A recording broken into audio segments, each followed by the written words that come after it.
चलिए, हमारा अगला टॉपिक जो है वो है फंक्शंस। सबसे पहले समझते हैं क्या होता है और हाउ कैसे बनाते हैं, क्या होता है, इसकी जरूरत क्या है, सारी चीजें समझते हैं। ठीक, तो मूव करता हूं मैं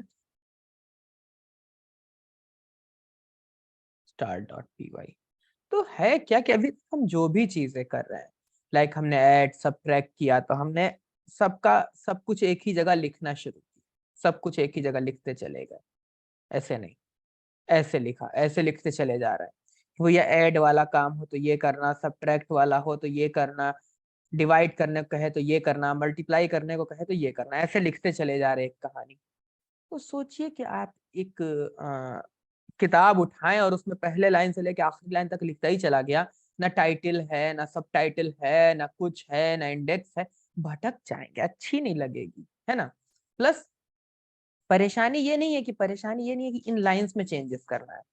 परेशानी ये है कि अगर मैं ऐसे लिखता चला जा रहा हूँ, अभी तो छोटे छोटे से प्रोग्राम में परेशानी नहीं हो रही, बट जब यही प्रोग्राम बहुत बड़े हो जाएंगे, कई लाख लाइन के, कई करोड़ लाइन के हो जाएंगे, तो क्या हम ऐसे एक फाइल में ढूंढ पाएंगे? तो उस टाइम पे हमको मल्टीपल फाइल्स बनानी है। तो ये जो ब्रेक करने की शुरुआत है ना, ये यही हम फंक्शंस से करने वाले हैं। क्या करूंगा मैं? ऐसा करूंगा कि ये मेरा ऐड सब्ट्रैक्ट मल्टीप्लाई सबका कोड था, इफ लगा लगा के वहीं लिख रखा था।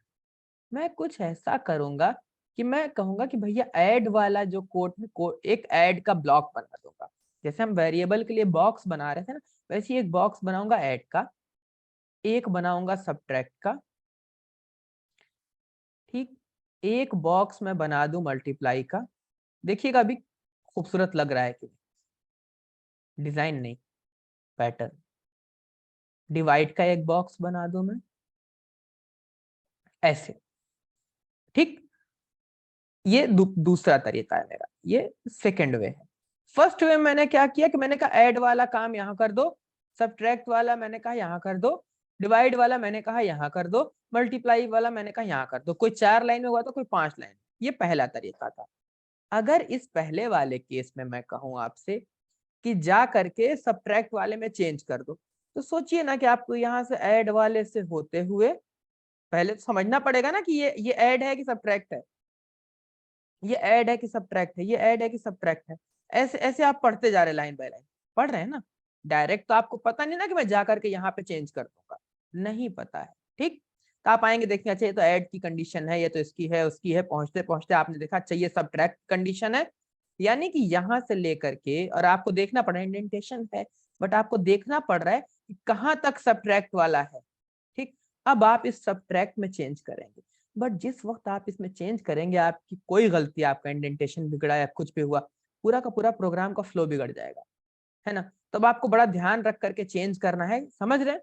ऐसे फील करिए कि ये ईंटें जो है एक दूसरे के ऊपर रखी हुई ईंटें हैं, टाइल्स रखे हुए हैं एक दूसरे के ऊपर, ईंटें रखी हुई हैं एक दूसरे के ऊपर। अगर आप बीच में आकर के एक ईंट निकाल करके बदलना चाहें तो आपके लिए कितना मेहनत का काम है।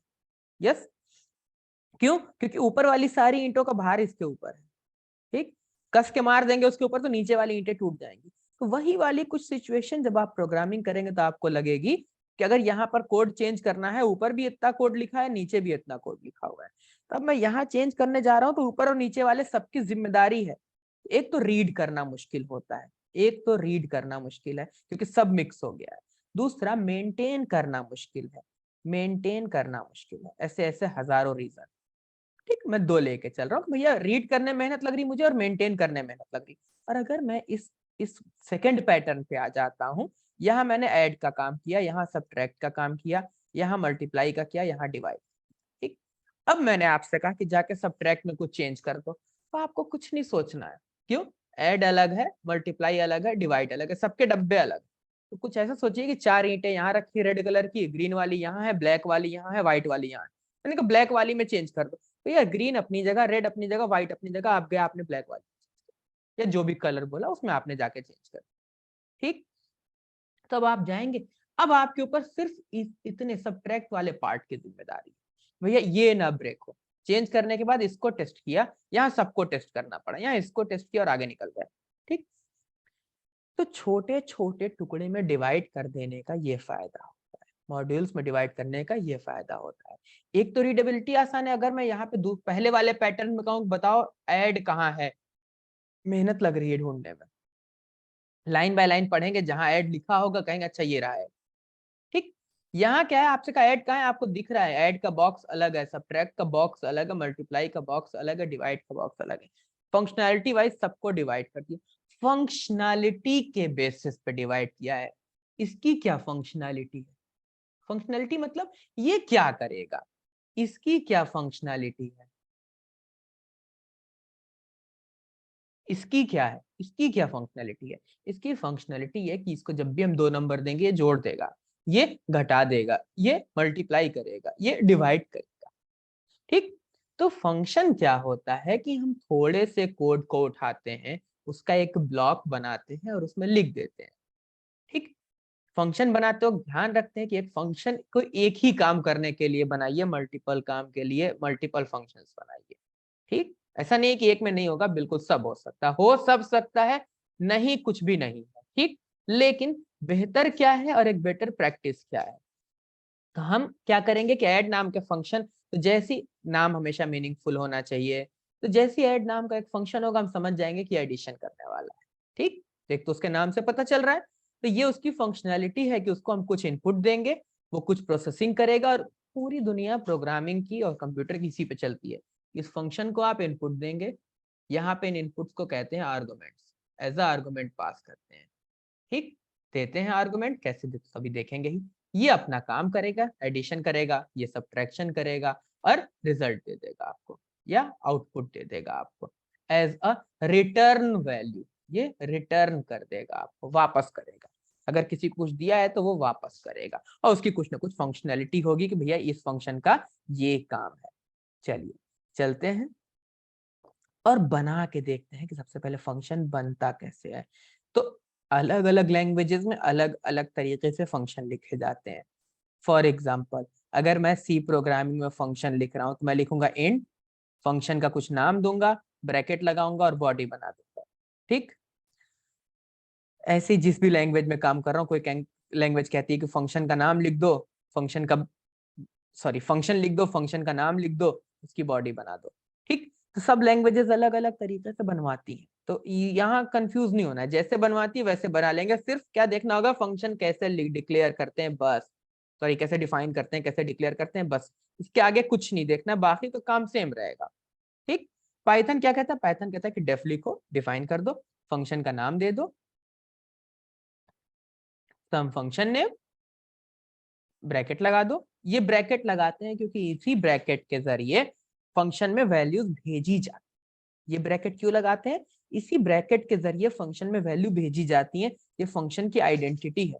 बाकी पाइथन में हम जानते हैं कि हम करली ब्रेसेस वगैरह लगाते नहीं है, कॉलन से स्टार्टिंग पॉइंट पता चल जाता है कि इस कॉलन के बाद अंदर चले गए, अब ये पूरा फंक्शन का ब्लॉक है, अब जब भी इसके बाहर जाऊंगा ये आउटसाइड होगा फंक्शन के।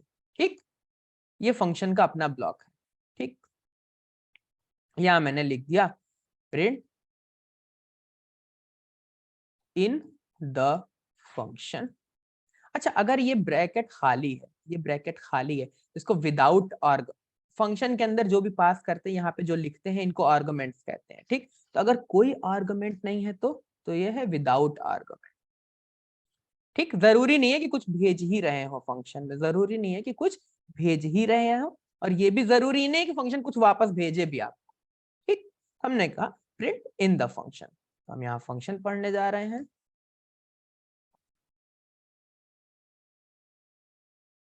Importance of function,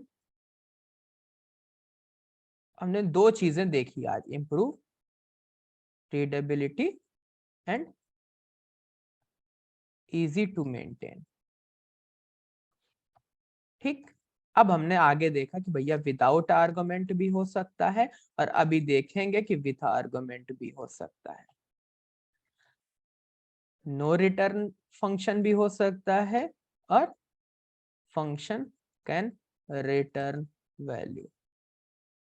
how to return value from function, ये इतनी चीजें हम अभी देखने जा रहे हैं। ठीक, तो यहां से शुरू करते हैं विदाउट आर्गुमेंट से।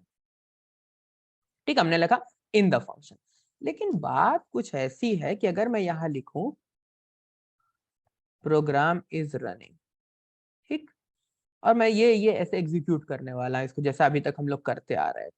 थोड़ी सी एक परेशानी है, लिख तो रहा है कि प्रोग्राम इज रनिंग, यानी कि ये लाइन प्रिंट हो रही, मतलब ये प्रोग्राम चला, लेकिन ये लाइन लिख के नहीं आई, ये लाइन लिख के नहीं आई। क्या प्रॉब्लम आ रही है? नॉट प्रिंटिंग और not printing the statement inside a function. How to execute the function. Function को कैसे एग्जीक्यूट करूं, ये फंक्शन को कैसे एग्जीक्यूट करूं कि उसके अंदर जो लाइन लिखी हुई है वो प्रिंट हो जाए, क्योंकि बाकी कुछ नहीं बदलेगा, जैसे हम बाहर प्रोग्राम कर रहे थे वैसे ही फंक्शन के अंदर कर सकते हैं। बस फायदा क्या होगा कि भैया टुकड़े टुकड़े में करेंगे तो हमें रीड करने में आसान। लेकिन अभी परेशानी क्या है, समझ रहे होंगे, एक कमरा बनाया बड़ा सा, आपने कहा ये मेरा घर है, ये मेरा घर है, अब उसी में किचन है, उसी में स्टोर रूम है, सब कुछ वहीं पर है, बेड भी वहीं लगा हुआ है, उसी के बगल में किचन है, उसी के बगल में सब कुछ है, ठीक, आलू ले आके बेड पे रख दिया। या फिर आपने कहा ये मेरा घर है, स्पेस है, डिवाइड करो, किचन अलग करो, ड्राइंग रूम अलग करो, बेडरूम अलग करो, सब अलग अलग बनाया तो खूबसूरत हो जाएगा ना। तो ये फंक्शन से ये फायदा है कि टुकड़े टुकड़े में सारी चीजें आप अलग करने जा रहे हैं, थोड़ा और क्लियर हुआ होगा। लेकिन अभी परेशानी ये है कि इसको कॉल कैसे करूं, क्योंकि आपको पता है कि घर का डोर बाहर था, बाहर से जब भी आए सीधे घर में तो पहुंच गए, बट इसको बाहर से नहीं कॉल कर सकते, बाहर से नहीं कॉल कर सकते, ये घर की डोर थी जो यहाँ से कॉल करी थी, ठीक, तो प्रोग्राम इज रनिंग, घर में पहुंच गए। लेकिन अब फंक्शन को कैसे आवाज दूं, फंक्शन का डोर कैसे नॉक करूं, तो उस चीज को कहते हैं call a function to execute. Call करते हैं फंक्शन को, एग्जीक्यूट, या how to call a function, कैसे फंक्शन को कॉल करें, और फंक्शन को एग्जीक्यूट करने के लिए जो वर्ड होता है उसको कहते हैं कॉलिंग अ फंक्शन। फंक्शन का नाम लिखते हैं और उसका ब्रैकेट लगाते हैं।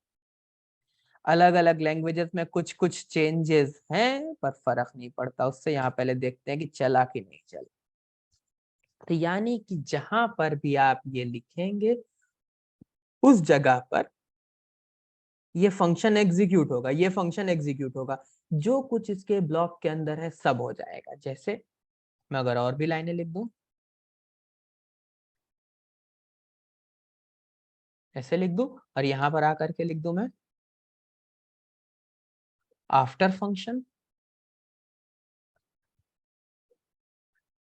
पहले ये जाएगा फंक्शन, ये लाइन मिली फंक्शन की, यहां से ये क्या करेगा, पहले ये इसको प्रिंट करेगा, प्रोग्राम इज रनिंग, फिर आया आपने फंक्शन को कॉल किया तो ये यहाँ से भाग करके फंक्शन के पास चला जाता है, यहाँ से भाग करके फंक्शन के पास चला जाता है, ठीक, यहाँ आएगा फंक्शन के अंदर चला जाएगा, पहली लाइन दूसरी लाइन तीसरी लाइन सबको एग्जीक्यूट करेगा, जो कुछ भी है सारा काम कर लेगा, फिर ये वापस आ जाता है जहां से आपने इसको कॉल किया था, वापस आ जाता है, ठीक, और अपना जैसे प्रोग्राम भाई पहले ये लाइन पे आया, फिर इस लाइन पे आया, गया, वापस आया, फिर अगली लाइन पे गया, ठीक, क्लियर समझ में आ रहा होगा। प्रोग्राम आया, ये फंक्शन बना, कहीं मेमोरी में फंक्शन बना करके इसने रख लिया भैया ये फंक्शन है जिसका नाम है सम फंक्शन नेम, ठीक, इसके अंदर क्या करना है, तो ये सारी लाइनें यहाँ लिख दी इसने उठा करके, जो यहाँ लिखी हुई है सारी लाइन, फिर आगे आया ब्लैंक लाइन, फिर आगे आया इसने कहा प्रिंट प्रोग्राम इज रनिंग, इसने कहा भैया प्रोग्राम इज रनिंग, फिर आगे आया ये अगली लाइन पे ऐसे ऐसे लेफ्ट से ऐसे आ रहा है ऐसे सम फंक्शन नेम, फट से यहाँ से जाएगा, अब हम ये मान लेते हैं कि ये जो ब्लॉक है वो यही है, ठीक, तो यहीं से ऐसे जाता है इसके पास, यहाँ से एंटर करा, ठीक, तो कुछ था नहीं तो लेके नहीं गया साथ में पैकेट में, कुछ कुछ होता तो लेके अंदर जाता, फिर कहा प्रिंट इन द फंक्शन, लिख देगा in the function, in the function one, in the function one, in the function two, in the function two, सब खत्म हो गया, सारा काम खत्म हो गया, जैसे गया था ये खत्म हुआ, वापस आया, ऐसे वापस आके यहीं खत्म हो जाता है। और खत्म होता है तो आ करके यहीं पे फिनिश होता है, कहता खत्म हो गया, बता दिया हाँ भाई खत्म हो गया, फिर अगली लाइन में चला जाता है after the function. After the function, ये बात जानबूझ के बता रहा हूँ, आगे जाके काम आए। ठीक, आफ्टर द फंक्शन। चलिए चल करके देखते हैं कि कुछ ऐसा हो रहा है या नहीं हो रहा है। क्लियर करता हूं इसको। Program is running in the function, in the function 1, in the function 2, after the function। Clear है, जैसा सोचा था वैसा ही काम कर रहा है। ठीक, तो ये फंक्शन समझ में आया विदाउट आर्गुमेंट। अब अगला क्या है, विथ आर्गुमेंट फंक्शन। आप चाहते हैं कि जब मैं इस फंक्शन को कॉल करूं तो मैं कुछ भेज भी दूं कि भैया ये भी है, इसको भी प्रिंट कर देना। मैं कुछ भेजना चाहता हूं कि भैया ये भेज रहा हूं, इसको भी प्रिंट कर दो। Send some value to function and print it in the function। कुछ वैल्यू भेजिए फंक्शन को और फंक्शन में प्रिंट कर दीजिए। चलिए एक नया प्रोग्राम बना लेते हैं। 15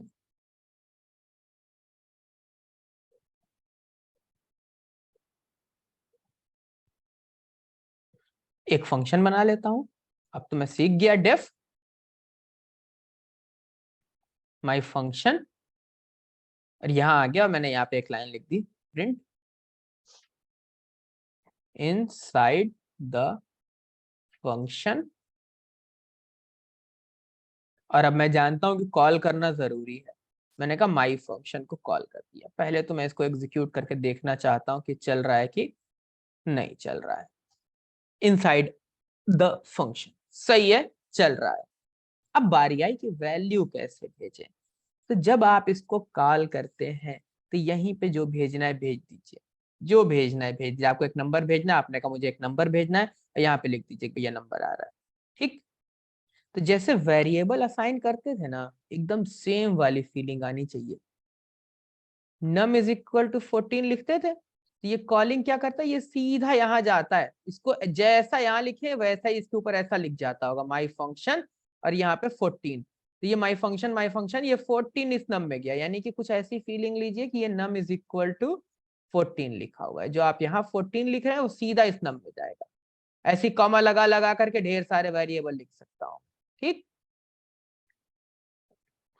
देखते हैं सही में काम कर रहा है कि नहीं। ठीक, तो यहाँ का मैंने print the value of num is, अरे यहाँ मैं नम प्रिंट कर दे रहा हूँ, पता चल जाना चाहिए ना कि भैया आ रहा है वैल्यू की खाली सोच रहे हैं। The value of num is 14। दो तीन भेजना होता तो 15, दो भेजना होता दो ही मान लेते हैं। मैंने कहा ये num1 है और ये num2 है, तो क्या ऐसा कुछ हो सकता है क्या कि value of num1 is num1 और value of num2 is num2? देख लेता हूं कैसा हो सकता है। Value of num1 is 14 and value of num2 is 15। सही है, ऐसे कॉमन लगा लगा करके चाहे जितनी भेजनी है भेज दीजिए, कोई दिक्कत नहीं है। ठीक, हमने देख लिया कि send some value to function and print in the function. Send multiple arguments, multiple values to a function, multiple arguments in function. हमने देखा मल्टीपल मतलब अब दो है, यहीं पे num3 लगा दूं num4 लगा दूं, कोई लिमिट नहीं आपके लिए। ठीक, तो आप ऐसा भी कर सकते हैं। ठीक, बट अब मैं चाहता हूं कि मैं जो भेज रहा हूं num1 एंड num2, फंक्शन में कुछ मुझे वापस भेजे। जो भी ऑपरेशन मैं चाहूंगा करे या कुछ मत करे, मुझे कुछ वापस भेज दे। ठीक, तो अब मुझे देखना है how to return value from function. Function भेजना तो देख लिया, भेजना देख लिया है, वापस कैसे लेना है। भेजना तो देख लिया, वापस कैसे लेना है। Return value from function dot P Y. तो मान लीजिए मैं ये वाला प्रोग्राम कॉपी कर ले रहा हूं ऐसे थोड़ी देर को। ठीक, मैं ये माई फंक्शन को ऐड नंबर कर दे रहा हूँ, और ये इनसाइड ऑफ फंक्शन की अब हमको जरूरत नहीं, मैं इसको हटा रहा हूँ। ठीक, ये प्रिंट 1 प्रिंट 2 की भी जरूरत नहीं है। तो जब भी दो नंबर मैं इसमें भेजूंगा, मैं चाहता हूं कि पहली बात तो इनको ऐड कर दे, पहली बार तो इनको ऐड कर दे।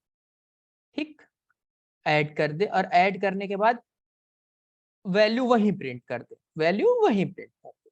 तो मैंने कहा भैया सम इज इक्वल टू जो num1 आया है और num2 आया है, दोनों को जोड़ दो, दोनों को जोड़ दो, प्रिंट कर दो, प्रिंट कर दो भैया, सम इज इक्वल टू सम। चला देते हैं, एग्जीक्यूट करके देख लेते हैं।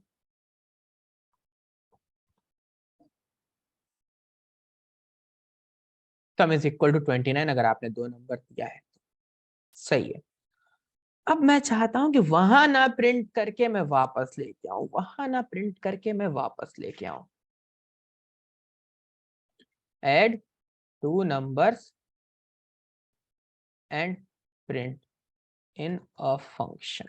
अभी तो ये देखा है, अब मैं चाहता हूं कि ऐड टू नंबर्स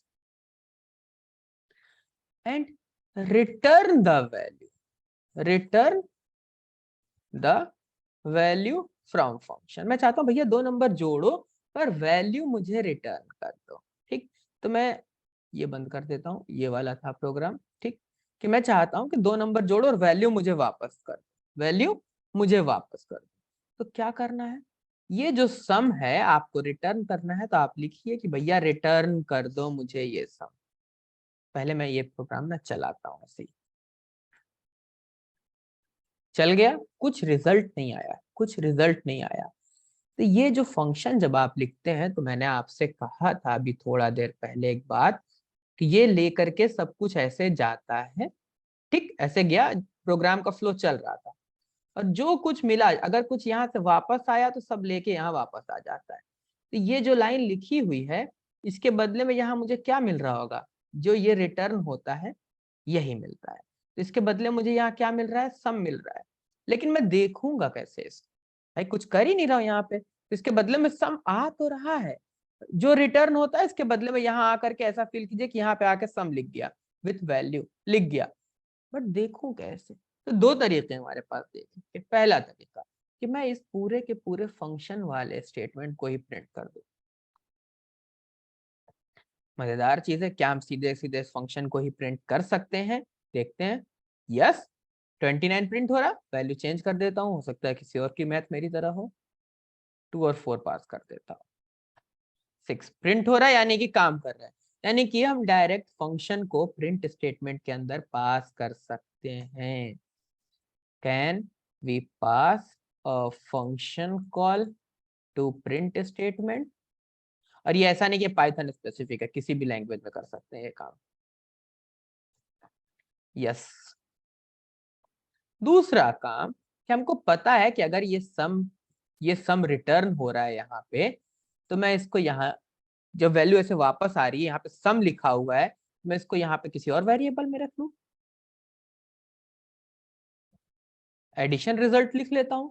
तो क्या होगा, यहाँ ये बदले में क्या वापस आएगा, सम, वैल्यू लिए हुए, सम के अंदर मान लेते 6 पड़ा हुआ है, तो 6 को लिए यहाँ सम वापस आएगा, और सम की वैल्यू कितनी है, 6। तो जब ये ऐसे लिखूंगा, अगर मैं लिखता था I is equal to start, और स्टार्ट की वैल्यू 0 होती थी, स्टार्ट की वैल्यू 0 होती थी, तो क्या होता था, ये 0 जाके आई में असाइन हो जाता था। अगर स्टार्ट की वैल्यू जो होती थी वही वैल्यू आई में हो जाती थी असाइन। तो ये एडिशन रिजल्ट में अगर इस सम की वैल्यू 6 है, तो इसके भी बॉक्स में क्या आ जाएगी, वैल्यू 6, और मैं उठा के इसको प्रिंट कर दूं। ये दिखाने का ये मसरफ है कि आपको ये समझ में आएगा कि वैल्यूज कैसे ट्रांसफर हो रही है। ठीक, तो यानी कि फंक्शन कॉल के रिजल्ट को हम एक दूसरे वेरिएबल में ले सकते हैं। यस, 6 सेम प्रिंट हो रहा है, नंबर चेंज कर देता हूं थोड़ी देर को। यस, यानी कि ये एडिशन रिजल्ट में वैल्यू आ रही होगी और उसको ले आकर के हम यहाँ, ठीक। हाउ टू असाइन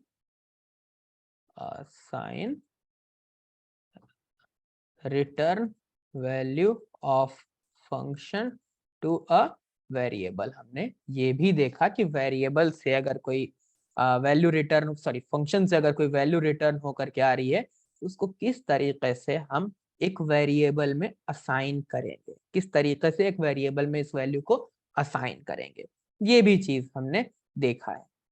ठीक, तो अब हमको समझ में आ गया, हमको फंक्शन समझ में आ रहा है, विथ आर्गुमेंट विदाउट आर्गुमेंट समझ में आ रहा है कि अगर यहाँ कुछ नहीं लिखा है तो उसी को विदाउट आर्गुमेंट कहेंगे, क्योंकि इन्हीं को आर्गुमेंट्स कहते हैं, जो नंबर नंबर 2 लिखे इन्हीं को आर्गुमेंट। ठीक, फंक्शन को कॉल कैसे करना है ये भी देखा, आर्गुमेंट कैसे भेजना है ये भी देखा, रिटर्न आने वाली वैल्यू यानी कि इसके बदले में रिटर्न हो रही, डायरेक्ट हमने इसको प्रिंट करके देखा कि इसके बदले में ये जो सम की वैल्यू है वही दिख गई हमको, तो उसको किसी और वेरिएबल में कैसे असाइन करना है ये भी देख लिया। इतना सब हमने करके देख लिया। ठीक, तो हमको फंक्शन का बेसिक, फंक्शन का कॉन्सेप्ट क्यों यूज कर रहे हैं, ये सारी चीजें हमको समझ में आ गई।